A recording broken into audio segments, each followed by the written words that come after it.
both teams do favor that hero, especially with the extra vision and just the mere pick-off potential without really threatening your positioning as a team. Yeah. Yeah. Atlas, Leo, I like the return. I like the return, Yeah. the counter picks from SGD Omega, Yeah. picking up the Atlas. Leo, this is exciting to say the least. It's either Heath or Hayes. Two of the best stacks out there in terms of playmaking for SGD Omega, now playing Atlas with Claude.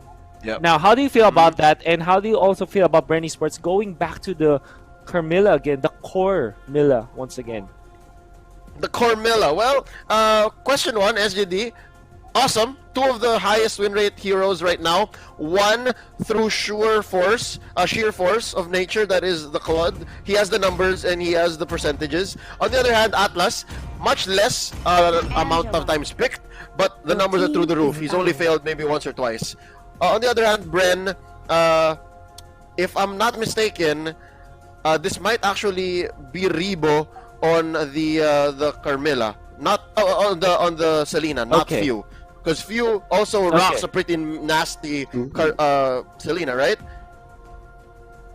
So with that being said, it might be good.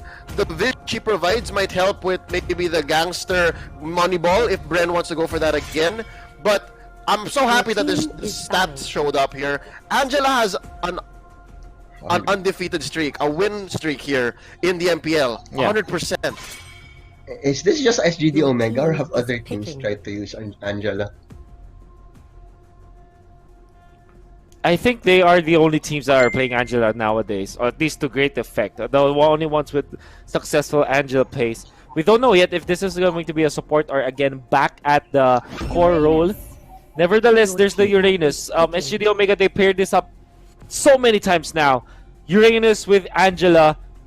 Uranus on the hands of Toshi on the side lanes. And then you have Kenji playing the Angela, going with the Claude. By the way, this is also a running duo that I'm seeing to great effect. It's the Angela-Claude combo where you just literally make a...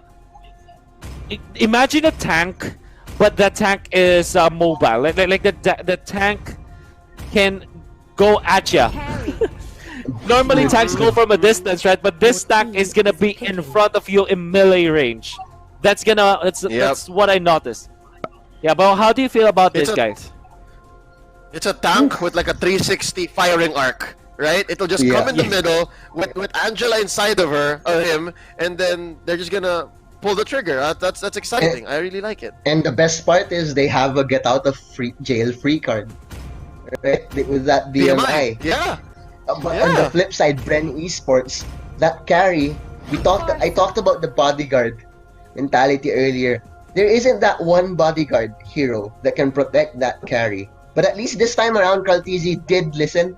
I mean, he wisened up, is going for the Purify this time around. But will it be enough? I feel not so much. I feel that she still needs that one bodyguard hero. Well, choose a better bodyguard. True, but he wants to be bodyguard initiating the Way of the Dragon. You think? But yeah, because of the lack of bodyguard, I can't believe this, but I'm betting against Bren twice in a row. Okay, so Swarly will bet against the strong one, the only ones who are strong. Leo, how do you feel about this draft? You know what? Given the fact that Carrie went with the Purify and they have the Cho, these are signs leading to Bren learning from game one. But okay, I'm gonna go against better judgment here and say that the Angela and Claude combo alongside the Farsa is just way too much firepower. And given that, this feels weird to say, I'm gonna go for SGD Omega this time. This might be a 2-0, and we might see Bren finally get their first defeat in this season. Yeah, I think I'll agree with you, Leo. I think that's exactly how I feel, right? There's just so much damage. I mean, the carry. You imagine the team fight, and he will be bursted down before he's able to pop his ultimate, I think, and it's gonna be very scary. We'll see. Purify's gonna do little. Purify's not gonna do much. Exactly. Yeah, You don't need stuns if you can just output the raw damage in there. And yeah, I feel like SGD might hand the first 2-0 loss for Bren Esports in a very long time. We'll see, as we have to pass it on back to Seiya and Rockhard at the caster's desk. Please take it away. Man, a 2-0 against Bren Esports. That will be a first in this season, if ever that does happen. We'll have to wait and see, though, as it's going to be Game 2, SGD Omega versus Bren Esports. Speedy Gonzalez talaga. By the way, Baby Max, pakikilala ko muna. Bren Esports, Ribo using the Selena Lassie para sa kanyang Carmilla, Pew using the Cho, Coco para sa Tams, and Carteezy using the carry. For SGD Omega naman, we have Heath for Atlas, Hard Cheesy for Claude, Hayes for... Uy, Farsa pa rin sa dito mga kaibigan. Toshi still on that Uranus and Ken still on that Angela. Pero here on the bot side, nako, tamang harassment na naman. Ganyan din actually nangyari kanina, no? Inipit nila yung Angela. Tama. Sabi, ipiting ka lang namin. Kami na bahala sa'yo. Ayan. kanina pa. Pero alam mo, yung positioning or yung laning ng isang Angela, pinapakita lang dyan na kailangan mag-level 4 agad ang isang Angela sa ganitong sitwasyon. Kasi hinahayaan nila mag-isa eh. It means na kailangan mag-XP and later on, mas mabilis makaikot si HGC or saka mo maka-farm. And yes, tama. Maka-clash sa ganitong sitwasyon ng laro. Kasi napakalaking bagay talaga ng shield ng isang Angela eh. So kaya nila iniiwan niya, ayan yun nga sabi mo, para mag-level 4. And once mag-level 4 na yan, malaking problema para sa isang Selena. Tulad yan, wala pang level 4 yung Angela. Easy to pick off pa ngayon si paring HGZ. Yun ang sinasabi natin. Naunahan ang isang Claude dito. Medyo delicate sa ganyan pagkagantong sitwasyon. Alam naman natin, early game potential. The firepower of Selena is there. Nakita ko kay Shin Buyan. Shoutout sa Shin. Ice player.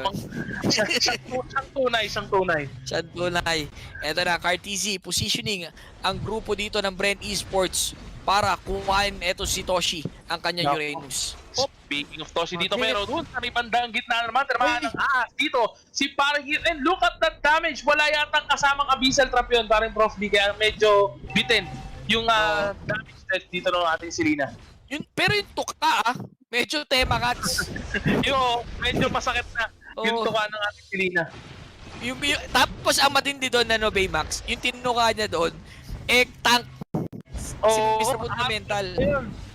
Na ako kaya medyo kailangan na nilang mag-ingat sa mga abyssal arrow na ibabato dito ng ating Selena. Kasi diruin mo, Atlas na yun ganun pa kalaki yung damage na binawas yung sabi mo nga yung tuka.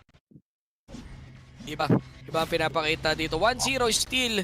Nagiging maingat ang Bren Esports dito. Pati ang SGD Omega. Pero yung pagiging maingat ng Bren Esports, sumasidebet sila ng pagiging aggressive. Alam mo yung pag may konting window of opportunity, gagawin nila. Tulad yan. Yung ganyan nila, mag-i-invade sila. Sabay pause. Sabay pause. Social pause yun pero kung sakali man na mag-resume to agad, makukuha ka ba kaya nung Selena yung buff? Yun ang tanong kasi nagiging tanong natin dito. Di ba to Kasi nakita ko yung level ni Angela level 4 na. Kaya na pumalag. Oo. So possible, laban to. Pagka-resume. Ang tanong ko itutuloy na Bren, ng SGD Omega na ilaban yung ganong positioning nila, knowing pwede nang pumalag the Claude and Angela combination. Kasi feeling ko, na body blow yung ating Selena, imbis na dun siya mapunta sa may jungle buff, hindi dito siya sa hero napunta, kay Atlas siya napunta, I think. Yun, tama ako, kay Atlas kaya siya napunta rito, and that would be a kill for HGZ. Nako, baka dito mag-umpisa yung kalakasan ng isang Claude paring Prof B. Saan pumasok si Angela? Sorry, hindi ko napansin. Hindi ko rin napansin kasi kanina may green. Tapos may assist. So most likely, sumanib siya Hindi ko lang alam. Malamang. Kaya, kasi may kill AGC. Most of the teams din puno yung buhay Then tama. HGZ lang yung may damage, kaya possible lang kay HGZ. Pero here on the turtle side, mga kaibigan, talaga naman nagtatsahan na naman. Ultimate galing dito kay paring Hayes. The damage is there. At ang nakakuha nga ng turtle dito ay ang Bren Esports, ang carry. Nakuha. Hindi man nakakapatay si Carteezy. Pero hindi rin siya napapatay. It means yung gold niya, yung farming Tuloy-tuloy. potential niya, tuloy-tuloy lang. Walang post time. There you go. Tamang RKO lang. Rebo, out na muna dito. Where's the follow-up arrow? Walang Ayun, follow-up well, arrow. Ayun. Poop! Ay! Nakailan. Sexy lang. Sexy lang Manipis. Nako, Pomo kasi sinusubukan na talaga nilang kunin dito sa mid lane. Here comes the blazing duet. Rebo. Nako, delikado yung pistuan. Medyo na late lang tinamaan yung pagsari ng ating Angela doon. Coco will have tried to follow up pero hindi siya umabot dito. Nako, si Heath namataan si Coco. Here comes the Atlas. Tamang stand. Itatama ba? Wala. Guys, with the ultimate, the stand yung connect yata doon sa may likuran. Nako po, may binabanatan. Hindi natin masyadong mamatay. Si Uranus lang naman, mga kaibigan, yung nandoon sa likod. Tama ka doon, Baymax, medyo na late. Hindi ko lang sure kung maagang pumasok si Genji doon. Tapos 'di ba na pick off nila yung isang hero doon which is si Rebo ata yung na pick off. Si Selena. Tutuloy pa kaya sila for another damage doon kanina kung napaaga yung sakop doon or sanib ng isang Angela. Yun ang gusto ko sana makita kanina eh. Na-late lang eh. Kasi pag sanib, BMI out eh, di ba? Wala nang balikan. Possible siguro na sumabay siya doon kasi he knows na meron siyang shield eh. Pero speaking of shield, mukhang mamamatay yung shield dito ni Haji sa baba dahil denied na nga ni paring Carl TZ and the damage is there na ngayon. Naku po, medyo may kasakitan na yung damage output ng ating carry dito. Inaalagaan lang ng SGD Omega kanilang positioning sa ganitong laro. 12k, look at the gold. Dikit na dikit dito in terms of objective. Wala pang nababasag for both sides. Talagang depende ang Marino ang both sides dito. Nakuhanan ng dalawang tore ang SGD Omega dito. 2-0 in terms of objective. Possible din na mabasa mid. Lumalang ang Bren Esports sa ganitong sitwasyon. Nako, parang Propia, pangalawang turtle na ito at dinidepensa naman ngayon ito ng Bren Esports. Pero RKO sa dalawa, walang follow-up damage. Haji Digiso, nadali ng Way of the Dragon. Wala pa tayo nakikita ng Blazing Duet. Speaking of Blazing Duet, nabitawan na. That would be 2 death for Bren Esports. And lang sa SGD Omega. Iba na damage ng isang float, parang Prof D. Feeling ko, Angela ko na to eh. Mamaya ayan na, tinamaan dito ng Arrow. Rebo, very aggressive against Haze. Dahil tayo magkakampi na. Makulit ka. The damage is not enough though. Will Rebo Ayun. Will Rebo survive, mga kaibigan? Hindi siya nakasurvive sa kamay ng isang Angela. No, nag-connect yung tali rin kasi. Tama, may easy stun. May mini-winnie stun dito. Para kay kaya Angela. Is that a good exchange ba? Kasi Haze naman nga kasi na bias. actually, pagka bagay yung sitwasyon, as long as maka-pick off ka from the recent clash, pwede na eh. Kesa wala kayo makuha. Kung na-pick off doon, yung si Haze nang wala kayong sagot, that's a clear parang hindi magandang pwestuhan para sa SGD Omega. Inilalaban lang eh. Saka napapansin mo sa ganyan sitwasyon din for SGD Omega and Bren Esports, lagi nilang gusto may exchange. Kung napitan sila niya isa, kaka-counter go sila eh. Tama. Pero kung mukhang ngayon naman tayo sa Haji with the blazing duet, talaga naman papapatok mo lahat ng kalaban na dito. Lastly, half an HP, mga kaibigan, magpipilitan ko ba? Here comes Tony. Blasting double kill Haze. Haji with the mega kill card. Is the one left alone and will try to defend the middle lane. Pero andito na yung natin with the kondo. Sino ang pipitasin? Wala siyang napili, mga kaibigan. Will try to run away. The link is there pero hindi magpo-proc. Here will try to chase down Jan Easy. Here is the one that's going to be stunned, and that would be another kill for SGD Omega. They now have the upper hand on this match. Yung zone out kasi ni Heat, pag nilabas yung pusit niya doon, nagtatalunan lahat. Di ba? Nakita mo yun? Denive niya sa turret. Nung may nahuli sila doon, napalaban na si Cho. Ayun tinan mo yung zone dito ni ang layo pala ng replay. Yung zone dito ni Heat. Pero perfect missing duet and Angela SS combination. Yes, ito yung mga paghabol na naganap no? Hindi na naipakita. Doon sa mga paghabol na yun talaga nag-umpisa yung kalamangan ng SGD, pero tinamaan na naman dito ng Abyssal Arrow. Yung tropa natin na si Atlas, pero walang follow-up. Medyo makunat na rin siya kasi ngayon compared kanina. Big buff ang ginagawa dito ng team SGD Omega in terms of push from the recent clash. Plus, sasabog ang gold nila dito na napakaganda para sa SGD Omega. Waiting at tatong team ng SGD Omega for the Lord. 80 seconds left sa ating timer. Yes, tama ka dyan. Ako, I think they will try and wait for this Lord to come up, no? Bago nila tuluyang aggression, bago nila tuluyang ilabas yung kanilang aggressiveness laban dito sa Bren Esports, no? Kasi kanina ang hinahayaan nilang mag-setup yung Bren. Ngayon, SGD with Heath. Si Heath na ngayon yung pumapasok, unlike kanina na medyo nagbaback pa siya, nag-hesitate pa siya. Ayan na, medyo bumibuelo na naman dito si Mr. Fundamental. 50 seconds para sa ating Lord. Pumipwesto na. Ormi na. Sineset up na ni Hajisi kanyang mga buff para later on, palag-palag na to. Talagang dire-diretso na lang. Oh, may Little Wonder. Iniipit nila sa left side ng mapang Bren Esports, trying to check all the possible entry against the sa pit ni Lord. Ay, and napapansin ko lang dito, even though may Selena sila, wala silang fight masyado. Pero Jit will connect the free of the dragon, and that is the reason why Hades is now down. Will Rebo survive this clash? Naku po, she will take the kill 1-for-1 mga kaibigan. Ang kalagayan natin dito, Haji Z will try to steal the blue buff dito. Few, tamang Jit Kundo lang, pero wala siyang mahuli. Going in dito, si Pagin will go down. Last dito, will place do it. Let's do it is here. Look at that. Talaga naman pasok with the Jit Kundo. Hindi niya makuha si Haji Z with the triple kill mga kaibigan. Napakasakit ng Claude natin ngayon.